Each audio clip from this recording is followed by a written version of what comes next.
Si te gustaría emprender, pero no empezás por estar estudiando, te quiero contar mi propia historia de cómo yo empecé mi primer negocio online mientras era estudiante. Y fue esto mismo, empezar a emprender, me permitió no solo ganar bastante buena plata, incluso hasta en dólares, sino también poder conocer gente de todo el mundo muy copada y principalmente vivir un montón de experiencias que me hicieron crecer muchísimo, que disfruté bastante. Me empecé a interesar por todo esto de los negocios y de emprender porque me salieron un montón de videos de chicos de mi edad que tenían negocios, que facturaban no sé cuántos miles de dólares, que vivían en cualquier parte del mundo, que te vendían ese estilo de vida que llamaba muchísimo la atención y me preguntaba si yo podía hacer algo aunque sea parecido, pero en mi caso. Entonces a partir de ahí empecé a consumir muchísimo contenido en YouTube, en Instagram, de todo tipo de videos de cómo emprender, de cómo hacer todo tipo de negocios online, porque me interesaba un montón el mundito ese de generar tu propia plata y por internet, que me empecé a viciar y ver todo lo que podía para aprender lo máximo que pudiera. Lo que se me ocurrió, iba a empezar a ofrecer al principio, y lo que yo quería hacer eran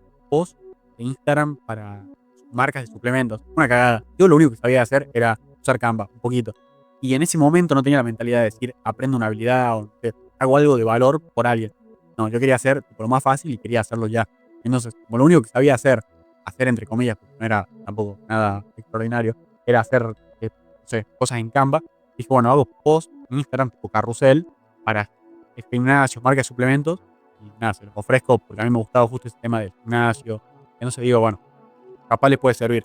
A todas las marcas de suplementos que vos que hayas consumido, que se te ocurran, yo las escribí todas con mi cuenta de Instagram y les ofrecí este servicio. Que obviamente nadie me daba bola porque el servicio era una cagada, porque no sabía prospectar y porque mi cuenta era mi cuenta personal que tenía, no sé, 400 y pico seguidores capaz en ese momento y no se veía nada profesional, nada que a alguien le pueda interesar, menos a estas marcas que son muy grandes y que ningún boludo que les escriba por Instagram les van a dar bola. Y así seguí un rato mirando videos, mandando mensajes, sin tener nada de éxito, hasta que me crucé un video que decía cómo editar en CapCut y duraba, no sé, 10, 15 minutos. Menos, creo que 11 minutos. Y ahí me llamó mucho la atención porque todos los videos que yo me había cruzado de edición de video duraban 1 hora, 2 horas, 3 horas y eran en programas mucho más complejos.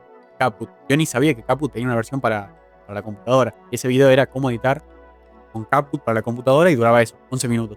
Entonces me llamó la atención y dije, imposible, o sea, no se puede aprender a editar tan rápido. Porque yo pensaba que era algo súper complejo. Y cuando lo vi el video me di cuenta que era una boludez, era muy fácil de editar. No es algo rápido, pero sí era algo simple, por lo menos en un nivel básico, que era lo que yo necesitaba. Obviamente no iba a ser profesional así de la nada, pero para un nivel básico de editar videos en formato corto, para shorts, para reels, me remil servía. Entonces vi eso y dije, no, ya está. Me puse a practicar, a aprender, a ver más videos, hasta que agarré más o menos nivel y empecé yo a editar videos crudos que había por ahí por internet para más o menos probar lo que iba haciendo. Y así me armé mi portfolio, que es básicamente tu colección de videos editados, trabajo, para que cuando vos lo ofreces como editor, puedes mostrar eso como prueba de que sabes editar. Entonces me armé mi pequeña colección de videos que yo había editado y la otra mitad de mi portfolio eran videos robados. O sea, gente que había editado videos que editaba mucho mejor que yo y yo los tomaba como si fueran míos. Que no está bien, pero bueno, era lo que hacía en ese momento. Entonces empecé a mandar mensajes para que alguien me contratara y para conseguir laburo por todos lados, o sea, por Instagram, por grupos de Discord, de Telegram, por todos lados, en bolsas de trabajo y cosas relacionadas así a emprender, para que si alguien necesitaba editor, yo, si te ofrecían al toque, les mandaba mensajes y le ofrecía mis servicios, básicamente. Y así seguí un rato mandando mensajes, haciendo videos de prueba, porque muchas veces lo que te hace es que vos te ofreces como editor y te mandan un video crudo y te dicen de replicar un cierto estilo o ver si podés editar de verdad, porque no, cualquier chanta como yo agarra videos de otras personas y dice que sabe editar y no sabe una bosta. Entonces, así seguí mandando mensajes hasta que un día un chico publica por un grupo de Discord que necesita editor. Yo al toque le mando mensaje y me dice hacer un video de prueba. Eso es normal. Yo lo hago lo más rápido posible y lo mejor que puedo para que el loco fije en mí y le guste mi trabajo. Y al tipo parece que le gustó tanto el video que yo le edité que lo subió a su cuenta de Instagram. Este chico, estaba mandando mensajes buscando editor, era de un grupo de amigos que son de Argentina, pero que viven en Miami, en Estados Unidos. Se dedican a llevar futbolistas argentinos, chicos jóvenes, a que jueguen en el fútbol universitario de allá de Estados Unidos para que después puedan subir a la MLS, que es la primera división de fútbol de allá de Estados Unidos. Entonces, tenía una cuenta chiquita de Instagram, pero era un emprendimiento copado que me gustaba, o sea, eran grosos los tipos estos. Así que nada, y además eran jóvenes, no de mi edad, pero no eran adultos que capaz yo no podía entender tanto, sino que eran jóvenes, tenían esto que a mí me gustaba, que a mí me gustó mucho el fútbol, entonces era ideal el trabajo. Entonces, por más ganas lo hice y por suerte les gustó tanto que lo publicaron a mi video de prueba. O sea, todavía no me habían contratado, pero el video que yo les hice para demostrar que yo podía replicar su estilo y que yo sabía editar, lo subieron a su Instagram. Y en ese momento ellos tenían reels que se promediaban 3.000, 4.000 visitas. Suben el mío y a los 2 días 60.000 visitas. O sea, se repegó para las visitas que tenían ellos. Y a partir de ahí les re gustó y me contrataron. O sea, cuando yo vi cuántas visitas tenía el día, 2 días que se había publicado, o sea, no me lo podía creer que ellos también. O sea, yo no era muy bueno, pero justo parece que se lo hice bien y tuve suerte y con el algoritmo se pegó. Entonces los chicos obviamente me quisieron contratar a mí porque además había respondido re rápido, había hecho el video de prueba rápido, había editado bien. Y bueno, ahí me puse a negociar. Hicimos una llamada, yo me fui a la cochera de mi casa para que no me escuchen mis viejos. Y básicamente lo que hice fue esclavizarme. O sea, me ofrecí a editar los primeros 30 videos por $3 cada uno. Los segundos 30 videos, o sea, el video 30, 60, $4 cada video. Y del video 60 al 90, $5 cada video. O sea, yo había como cerrado 90 videos. O sea, bien. O sea, me había asegurado 90 videos de laburo, pero cobrando una miseria. O sea, capaz vos no tenés mucha idea de cuánto se suele cobrar por editar un video de formato corto, pero eso es muy poca plata. Por más que eran dólares, no importa, era muy poca plata y básicamente me estaba esclavizando, pero con el propósito de decir, bueno, ahora como que laburo por muy poca plata, porque además yo no sabía negociar, nunca había tenido una llamada de venta, después iba a aprender esas cosas, pero en el principio no tenía idea de cuánto ofrecer, de qué hacer si me rechazaban, y yo quería el laburo sí o sí, y yo sabía que si tenía este laburo después iba a poder mostrarlo como caso de éxito, iba a aprender mucho, capaz me daban por el boca a boca, conseguir otro cliente, y bueno, entonces yo sabía que tenía que cerrar sí o sí ese trabajo, y por suerte les convenció el precio, pues sí, era baratísimo, y empecé a laburar con estos chicos. Y así pasó el tiempo, yo trabajaba con estos chicos que se dedicaban a llevar futbolistas a Estados Unidos, como mi único cliente. Tenía que compaginarlo con clases, el gimnasio, pero no me costaba mucho. Y conforme fue pasando el tiempo, fui mejorando, fui consiguiendo más clientes. Pocos, pero un par. Sobre todo referidos de ellos que me recomendaban porque yo hacía un buen servicio, era comprometido, siempre puntual. Entonces, como les gustaba mi trabajo, a amigos de ellos que tenían emprendimientos o cosas similares, ofrecía para que yo labure. Y así conseguí mis primeros clientes fuera de este primer acercamiento, digamos, a lo que era tener un cliente de verdad. Conforme pasó el tiempo y yo tenía un poco más de clientes, más cancha y empezaba a ganar una cantidad de plata decente para lo que yo estaba haciendo en ese momento, me decidí a empezar a subir videos a Instagram. Tipo, grabarme yo en formato vertical y subir reels de estos típicos de 3 errores de edición o 3 errores de marketing, de no sé qué cosa. O sea, videos así que no eran tanto para conseguir visitas, sino para que yo, mi perfil con el que yo prospectaba, mandaba mensajes y hablaba con clientes de Instagram, se viera más profesional. Porque si no, yo tenía una cuenta y bueno, tienen toda la gente de mi edad, foto en el espejo, que parece hecho por un pendejo, porque lo es. Pero bueno, por lo menos lo quería disimular, quería parecer profesional para tener más clientes o cobrarles más caro. Esa fue, aunque me costó mucho, porque al ser el último año en la secundaria, tenía miedo de que me hagan un burla, que me digan algo, que al final no pasó nada, por suerte. Fue la mejor decisión que pude tomar, porque a partir de ahí, de empezar a mostrar mi cara, dar eso, la cara como yo responsable de mi marca, empecé a tener muchísimo más clientes. Incluso hasta me escribían a mí primero sin conocerme porque habían visto algún video mío. Y ahí fue cuando explotó de verdad y empecé a tener mucho más clientes, a cobrar mucho más caro. Incluso en un momento empecé a delegar la edición. O sea, yo dejé de ofrecer solo edición y empecé a ofrecer un paquete más completo de optimización de embudos, de perfil, de estrategia de contenidos, armado de guiones, de portadas. Y empecé a delegar la edición, que era lo que más me tardaba, con no un empleado, pero un chico que se dedicaba a eso, a editar, como yo. O sea, que recién había empezado. Yo le pagaba, por ejemplo, si a mí me daban $10 por video, yo le daba 3, 4, $5 a él. Me quedaba la diferencia y yo me encargaba de todas estas cosas fuera de la edición. Entonces tenía un mini equipo, me podía manejar, pero conforme crecía la responsabilidad, también mi carga horaria, es decir, tengo que estar hablando con el editor, pasando correcciones, haciendo llamadas de venta. Eso fue algo que me costó muchísimo y que tuve que aprender a negociar en frente de una cámara o a hablar por llamada. Y así de a poco fui creciendo y fue el momento que más se aceleró el crecimiento de este mini negocio que ya me había armado. Estaba tan a full con las llamadas, con hablar con clientes, con editar.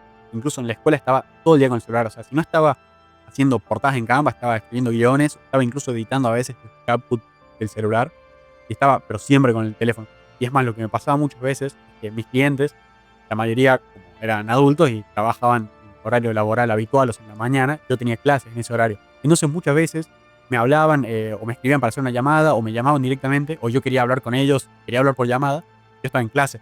Entonces me vivía diciendo a los profesores, me llamo mi mamá, ya vengo, o me llamo mi vieja y salgo y vuelvo. Y siempre me decían que sí, por suerte, o sea, pocas veces no me dejaron salir. Y nunca se daban cuenta, o sea, como que siempre tenía que mentir que iba a hablar con mi mamá al pasillo.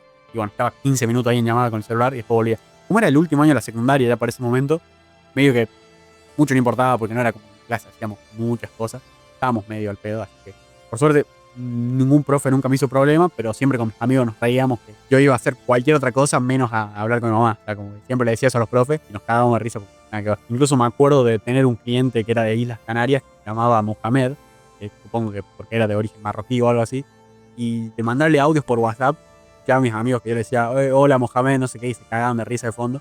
Medio que se escuchaba, o sea, se escuchaba que yo básicamente estaba en el colegio y medio que, o sea, yo no mentía con mi edad ni nada, pero yo siempre quería disimular que yo era estudiante, estaba en el colegio, porque o sea, yo sentía que no era profesional, pero bueno, se mezclaba esas dos partes de mi vida y, no sé, daba resultado a estas cosas graciosas que ahora las miro en retrospectiva y me dan bastante gracia. A todo esto, como dije, era mi último año de secundaria.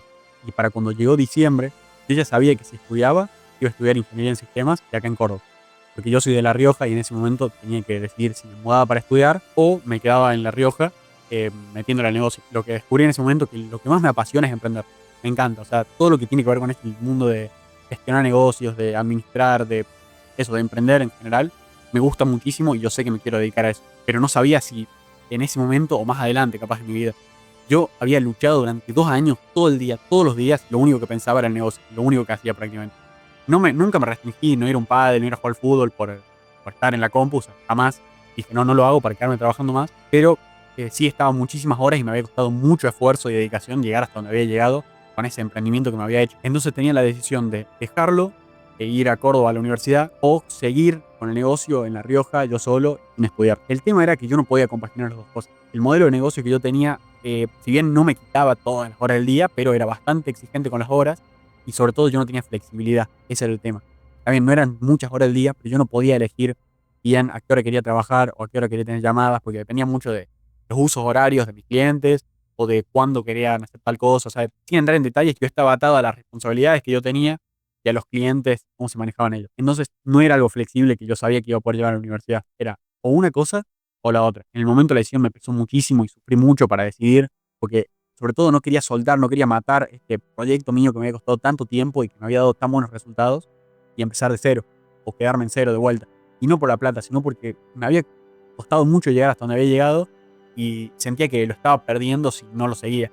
Pero al final, después reflexioné, me di cuenta que no iba a perder la experiencia, los momentos y todo lo que aprendí en el camino iban a quedar, me iban a servir a futuro para, por ejemplo, empezar este canal. Yo pensé, si yo me quedo, iba a estar infeliz en la compu todo el día, encerrado en mi casa, sin conocer gente, mientras mis amigos iban a la universidad, estudiaban y conocían gente y en general avanzaban. O eso sentía yo. Yo sentía que incluso si yo me quedaba en mi casa con esto del negocio y después me iba mal, iba a estar sin estudiar, mis amigos avanzando y yo además me iba a estar yendo mal y iba a estar encerrado todo el día en mi casa. Además que a mis viejos obviamente no les gustaba la idea de que yo no vaya a la universidad. Y después la otra opción era, está bien, dejar este proyecto, llevármelo aprendido e irme a Córdoba a, no sé, a estudiar, a disfrutar, a conocer y a vivir solo. Iba a ser toda una experiencia para mí, siendo que siempre viví con mi viejo. Por suerte tomé la decisión de venir acá y estudiar, fue lo mejor que pude hacer, porque si bien a mí me gustaba no tanto editar, sino más bien gestionar ese proyecto, yo sabía que no iba a ser para siempre. O sea, aunque me gusta emprender, yo sabía que ese no iba a ser el emprendimiento de mi vida, no iba a ser el objetivo final, iba a ser otra cosa. Y yo creo que lo corté en el momento justo para decir, me llevo lo aprendido, pero me suelto de todas las responsabilidades y ataduras que tenía en el momento para poder dedicarme a la universidad ahora y empezar otros proyectos como este canal de YouTube, que yo sé que tienen mucho más potencial y me gustan y disfruto mucho más que lo que hacía antes. Antes de seguir, si te interesa todo esto de sacar mejores notas, tener más tiempo libre y sobre todo disfrutar mucho más todos los años que tengas de universidad, fíjate el primer link de la descripción, protocolo exacto que yo seguí, estoy seguro que te va a gustar, que te puede ayudar muchísimo. Entonces, para cerrar, quiero decir por experiencia, de manera empírica, que se puede emprender tanto en la secundaria como en la universidad, y que si lo haces porque te gusta, encontrando algo que de verdad capaz no te apasiona, pero que disfrutás hacer y no lo haces solo por la plata, te aseguro que si le metes muchas horas te va a ir bien. Y no solamente vas a poder ganar plata, que siempre está bien, sino que vas a vivir experiencias que te van a hacer crecer un montón y también conocer mucha gente, que es una gran puerta a vivir muchas más experiencias e incluso te puede ayudar muchísimo en el futuro. Solamente es cuestión de que lo disfrutes, que lo hagas durante suficiente tiempo y es inevitable que te vaya bien en el corto o en el largo plazo. Por eso, como siempre digo, no te olvides de disfrutar del proceso.